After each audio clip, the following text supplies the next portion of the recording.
శంకారూపేణ మచ్చిత్తం పంకీకృతమభూద్యయా కింకరీయస్య సామాయ శంకరాచార్యమాశ్రయే. విశేషమైనటువంటి పర్వదినం, సుదినం. ఈ రోజున సాక్షాత్తు అపర శంకరావతారులైనటువంటి జగద్గురు ఆదిశంకరాచార్యుల వారి జయంతి. దీనినే శంకర జయంతిగా మనం పిలుచుకుంటూ ఉంటాము. ఇటువంటి శంకర జయంతి పర్వదినాన ఆ యొక్క శంకరాచార్యుల వారి గురించి 4 మాటలు మనం చెప్పుకుని శంకరుల యొక్క అనుగ్రహాన్ని మనం పొందుదాం. పవిత్రమైనటువంటి మన భారతదేశంలో ఎంతోమంది వాళ్ళ పాద రజస్సుతో మన భూమిని మనల్ని పావనం చేశారు. అటువంటి మహానుభావుల్లో ప్రప్రథమైనటువంటి మహానుభావులే శంకరాచార్యుల వారు. కేరళ రాష్ట్రంలో కాలడి అనేటువంటి బ్రాహ్మణ అగ్రహారంలో ఆర్యాంబ శివగురులకి వృషభాచలేశ్వరుడు అనేటువంటి ఆ ఈశ్వరుడి ప్రసాదంగా జన్మించినటువంటి వారే శంకరాచార్యుల వారు. ఆయన జన్మించిన దగ్గర నుంచి ఈశ్వరానుగ్రహం వల్ల పుట్టడం చేత ఎంతో ప్రతిభ ఆయనలో ఉన్నది. వైశాఖ శుద్ధ పంచమి నాడు ఆర్ద్రా నక్షత్రంలో 5 గ్రహాలు ఉచ్చలో ఉండగా శంకరాచార్యులు వారు జన్మించారు. 5వ సంవత్సరంలో ఉపనయనం చేసుకున్నారు.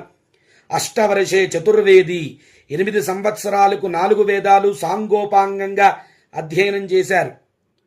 12 సర్వశాస్త్రవితు, సమస్త శాస్త్రాలన్నింటినీ కూడా 12 సంవత్సరాలకే అధ్యయనం చేశారు. ఎట్లాంటి పాండిత్యం అంటే సప్తఋషులందరూ కూడా వచ్చి ఈ 12 సంవత్సరాల బాలకుడి దగ్గర వాళ్ళ యొక్క అనుమానాలను మొత్తం నివృత్తి చేసుకునేవారు.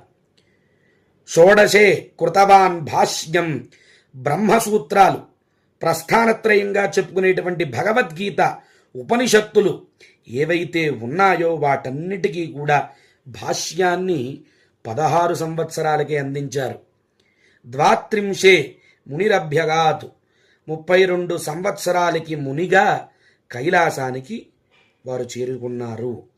అయితే 32 సంవత్సరాలు ఆయన ఉన్నా సరే 32 సంవత్సరాలకి సరిపడా జ్ఞానాన్ని మనకి ఆయన ఇచ్చి వెళ్ళారు. అటువంటి గొప్ప జ్ఞానాన్ని మనకిచ్చారు శంకరాచార్యుల వారు. ఈ లోకంలో శంకరాచార్యుల వారు అవతరించేసరికి ఈ లోక స్థితి ఎలా ఉందో తెలుసా? సనాతన ధర్మం అనేటువంటి కుందేలు వెనకాల 72 తోడేళ్ళు వెనకాల పడే పరిస్థితి ఉన్నదట. ఏమిటా పరిస్థితి అంటే, కుందేలు అంటే సనాతన ధర్మం, దాని వెనకాల పడుతున్నటువంటి తోడేళ్ళు ఏవి అంటే నాదంటే నాదని, నా మతం గొప్పదని, నా మతం గొప్పదని చెప్పేటువంటి 72 పాషండ మతాలన్నీ కూడా ఘర్షణ జరుగుతున్నటువంటి సమయంలో ఆ యొక్క శంకరులు ఆవిర్భవించారు. కైలాసవాసి కవచి కపర్ది నీలలోహితుడే వ్యోమకేశుడే వ్యుక్తకేశుడై జన్మించారు. ఆ యొక్క కేరళ రాష్ట్రంలో కాలడి అగ్రహారంలో ఆయన ఎంతో గొప్పవారు.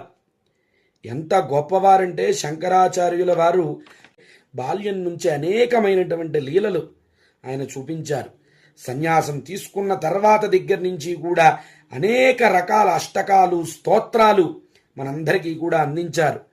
కాలడి నుండి కాలి నడకన కాశ్మీర్ నుంచి కన్యాకుమారి దాకా ఆయన 32 సంవత్సరాల జీవితంలో ఆయన చేశారు. ప్రతి పుణ్యక్షేత్రానికి వారు వెళ్ళారు. భారతదేశంలో ఏ పుణ్యక్షేత్రానికి వెళ్ళినా శంకరాచార్యుల వారు అక్కడికి వచ్చారు అనేటువంటి నిదర్శనంగా శ్రీచక్రాలు, అనేకమైనటువంటి విశేషాలు అక్కడ ఉంటాయి. భారతదేశం అంతా పర్యటించి ఆదిశంకరాచార్యుల వారు ఆ మహానుభావుడి యొక్క పాద రజస్సుతో ఈ దేశాన్నంతటినీ పవిత్రంగా తయారు చేసి అద్వైత సిద్ధాంత ప్రతిష్టాపన చేశారు 32 సంవత్సరాలకే ఆయన. అలా చేసి చివరిలో కేదార్నాథ్ కైలాస పర్వతానికి చేరుకున్నారు. 72 మతాలు మనకి వద్దు అని చెప్పి షణ్మత స్థాపన చేశారు. 6 మతాల్ని: శైవం, వైష్ణవం, శాక్తేయం, గానాపత్యం, సౌరం, కౌమారం ఇలా 6 మతాల్ని స్థాపించి దేవాలయాలు ఎలా ఉండాలి, ఎలా దేవాలయాల్లో వైదిక క్రతువులు నిర్వహించాలో మనందరికీ చెప్పారు. ఇవాళ ఏ స్తోత్రం తీసుకున్నా మనం లలితా సహస్రనామం శంకరాచార్యులు వారు భాష్యాన్ని చెప్పారు. విష్ణు సహస్రనామ విశేష అర్థాన్ని గమనించినట్లయితే శంకరాచార్యులు వారు భాష్యాన్ని రచించారు. భగవద్గీతకి పరిపూర్ణమైనటువంటి భాష్యాన్ని అందించింది కూడా శంకరాచార్యుల వారే.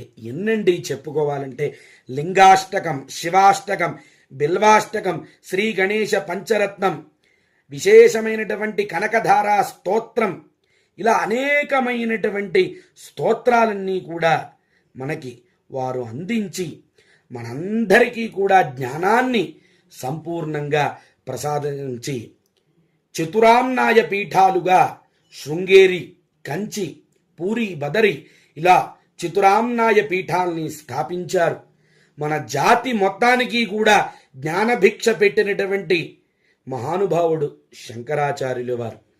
అటువంటి శంకర జయంతి పర్వదినం ఈ రోజున ప్రతి ఒక్కళ్ళు కూడా మనం శంకరాచార్యుల వారికి రుణపడి ఉంటాం. ఇటువంటి 72 పాషండ మతాలన్నింటినీ కూడా వాళ్ళందరితో కూడా వాదించి 4 శిష్యులకి జ్ఞానబోధ చేసి 4 శిష్యుల్ని 4 పీఠాలకి పీఠాధిపతులుగా చేసి ఆ పీఠ పరంపర ఇప్పటికీ కూడా మనకి కొనసాగుతూనే ఉంది.